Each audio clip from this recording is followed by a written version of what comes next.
Assalamualaikum warahmatullahi wabarakatuh. Halo teman-teman kelas 2, bagaimana kabarnya hari ini?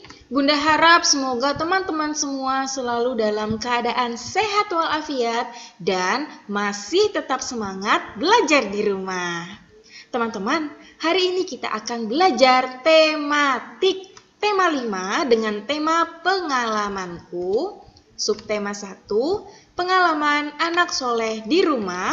Pembelajaran 2 dan 3. Kita akan belajar membaca puisi, makna kata, mengenal alat ukur panjang meteran, dan kita akan belajar kalimat permintaan maaf.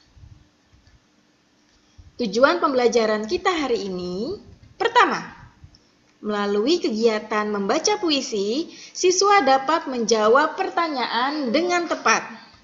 Tujuan pembelajaran yang kedua, melalui kegiatan menemukan kosakata baru, siswa dapat mengetahui makna kata pada puisi dengan benar. Yang ketiga, melalui kegiatan mengamati gambar, siswa dapat mengenal alat ukur panjang dengan tepat. Dan tujuan pembelajaran yang keempat, melalui membaca wacana santunan, siswa dapat membuat kalimat permintaan maaf dengan baik. Nah, sebelum kita memulai belajar, pastikan teman-teman sudah menyiapkan alat tulis, menyiapkan buku tematik. Jika sudah siap, mari kita berdoa bersama-sama dengan membaca basmalah. Bismillahirrahmanirrahim. Baik, semoga apa yang disampaikan, apa yang dipelajari dapat bermanfaat dan mendapatkan keberkahan. Sekarang teman-teman, bacalah teks puisi berikut.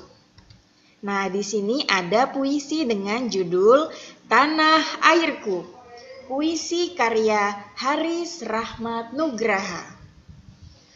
Angin berdesir di pantai, burung berkicau dengan merdu. Embun pagi membasahi rumput-rumput. Itulah tanah airku. Sawahnya menghijau, gunungnya tinggi menjulang. Rakyat aman dan makmur. Indonesiaku, tanah tumpah darahku. Jaga dan rawatlah selalu. Di sanalah aku dilahirkan dan dibesarkan. Di sanalah aku menutup mata.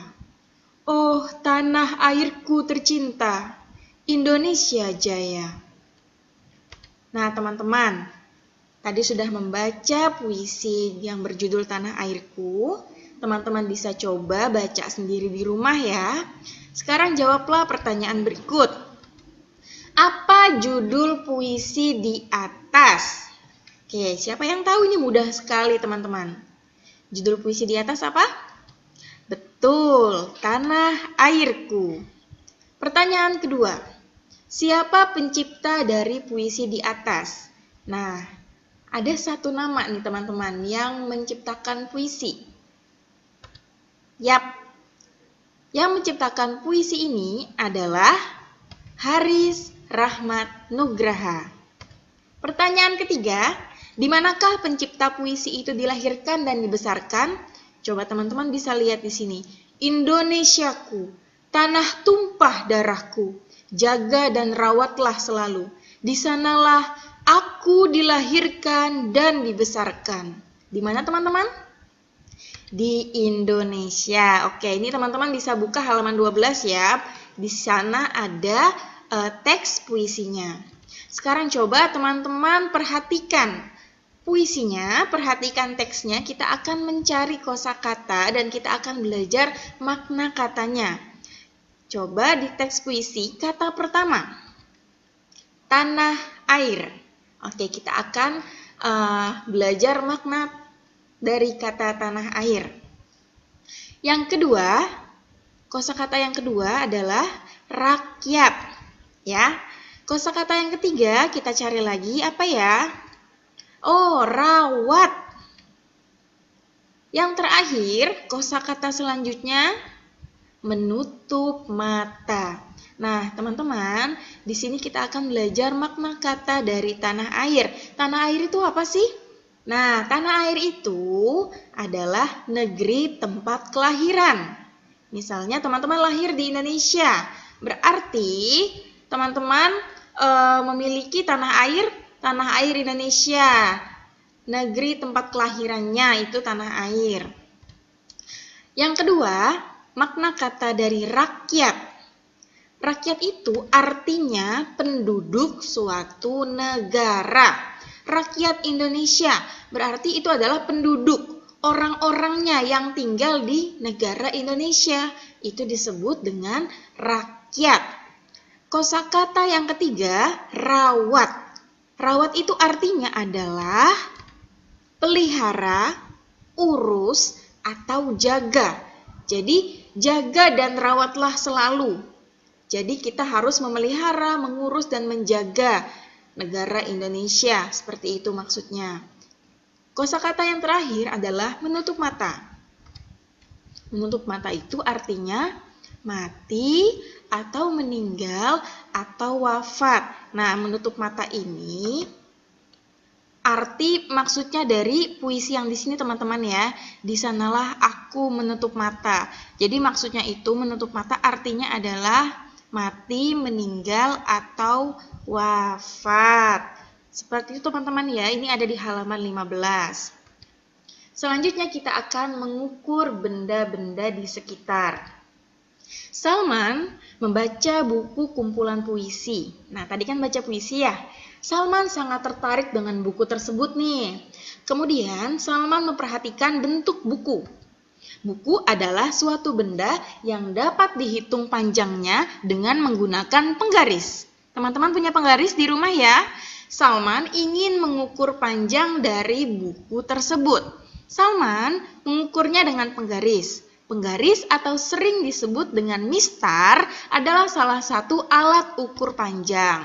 Penggaris ada yang berbentuk panjang, ada juga yang berbentuk segitiga teman-teman. Bisa diperhatikan gambar di sini ya. Nih, ini adalah bentuk dari penggaris yang panjang dan segitiga. Satuan ukuran panjangnya adalah sentimeter. Nah, sentimeter biasa disebut dengan cm. Biasanya kalau di penggaris itu ada tanda tulisan huruf cm atau sentimeter. Oke. Selanjutnya, perhatikan gambar di bawah ini. Teman-teman bisa lihat juga di halaman 13 sampai 14. Di halaman 14 ya ada gambarnya. Coba perhatikan nih. Panjang bukunya adalah 30 cm. Wah, tahu dari mana nih? Kenapa bisa dikatakan panjang buku ini 30 cm? Coba sekarang lihat halaman 14. Bagaimana ya cara mengukur panjang benda dengan menggunakan mistar atau penggaris? Coba perhatikan gambar di bawah ini. Di sini ada pensil ya, diukur dengan penggaris. Bagaimana cara kita mengukurnya, mengetahui panjangnya ada berapa sentimeter sih? Pertama, cara mengukur benda dengan menggunakan penggaris adalah sebagai berikut.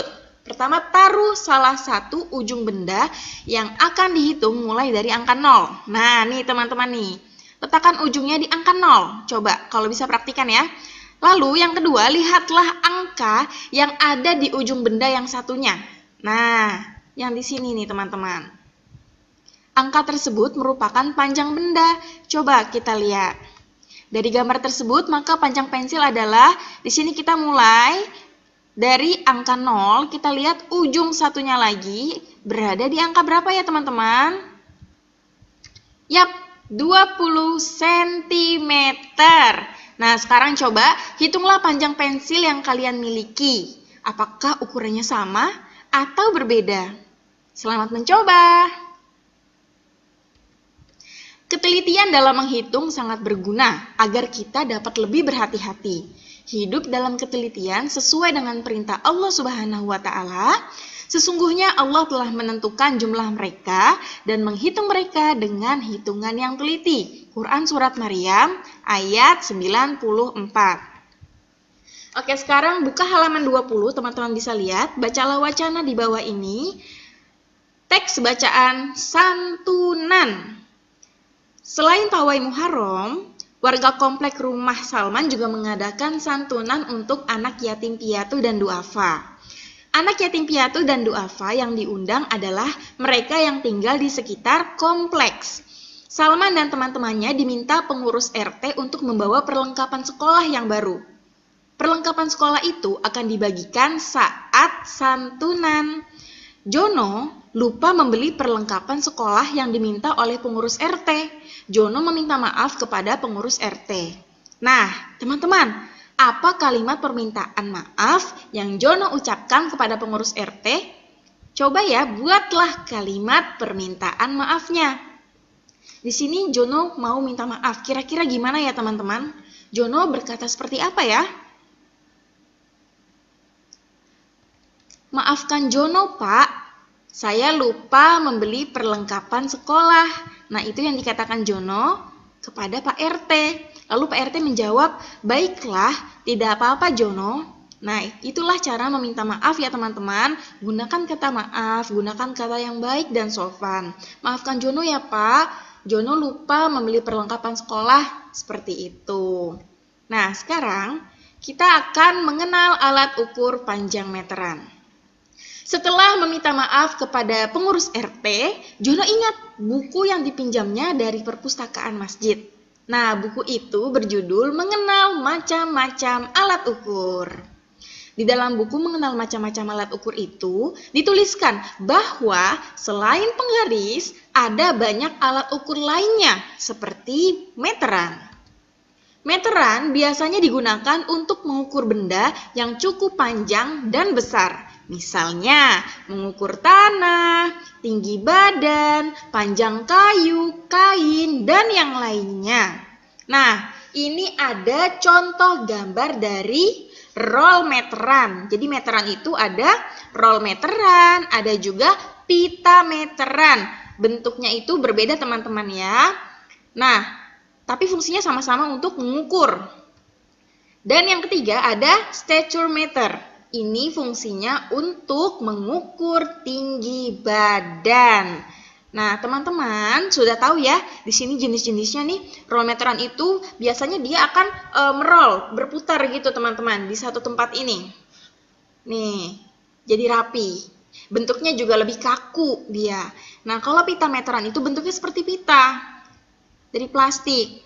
Dan yang terakhir, statometer ini untuk mengukur tinggi badan, biasa dari besi nih teman-teman. Paham sampai sini fungsi dari alat ukur ini ya? Ada di halaman 21, teman-teman bisa lihat gambarnya ada di halaman 25.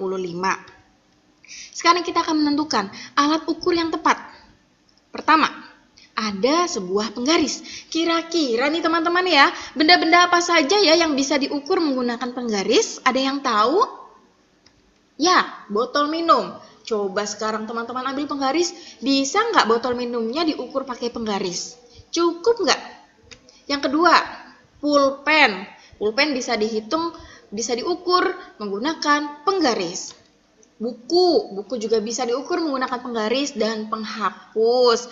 Nah, jadi itu adalah beberapa contoh saja benda yang bisa diukur menggunakan penggaris. Lalu nih teman-teman, benda apa saja nih yang bisa diukur menggunakan roll meteran ya. Contoh panjang ruang kelas. Coba kalau panjang ruang kelas teman-teman dihitung pakai penggaris. Susah kan? Ribet kan? Harus berkali-kali hitung. Nah, kalau ingin mudah pakailah meteran panjang ruang kelas. Yang kedua, mengukur apa lagi? Tinggi loker. Mudah, jadi sekali hitung langsung ketahuan berapa tinggi loker. Tidak perlu hitung pakai penggaris berapa kali hitung. Yang ketiga, papan tulis. Dan yang keempat, mengukur lemari. Teman-teman bisa coba di rumah ya, diukur coba benda-bendanya. Nah, terima kasih teman-teman. Kita sudah belajar bermacam-macam hari ini. Terima kasih sudah mengikuti, sudah menonton video ini sampai selesai. Bunda ucapkan jaga kesehatan, tetap semangat belajar. Akhirul kalam, wassalamualaikum warahmatullahi wabarakatuh.